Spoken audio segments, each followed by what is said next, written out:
عيل صغير امبارح قال لي في الشارع: هو انت عندك 2,5 مليون على ايه؟ بيعملوا لك فولو عشان ايه؟ انت ايه اللي بتقدمه ده اصلا؟ انت بتقدم لهم حاجات تافهه. اقسم بالله قال لي كده والدنيا اسودت في وشي، وقعد يقول لي: انت اصلا التفاعل عندك واقع بقاله كذا يوم وخلاص انت راحت عليك. والله العظيم حسيت اني هنط قدام عربيه اموت نفسي. محدش عارف الواحد تعبان قد ايه وبيبقى تعبان قد ايه وهو بيصور. مش معنى ان بنعمل فيديوهات كوميدي ومضحكه ان احنا كده مبسوطين وزي الفل.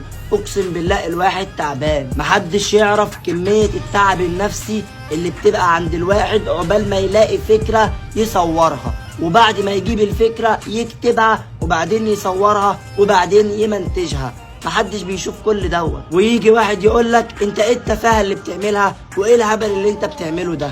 والله العظيم عندي دور برد بقاله يجي اسبوع بينعش في جسمي، والله ما بعرف انام منه، وبرضك بقوم عشان اصور، واظن باين على صوتي وباين على شكلي. فياريت نرجع نقدر بعض زي الاول تاني، عشان والله العظيم الواحد ناقص له تكه ويسيبها خالص.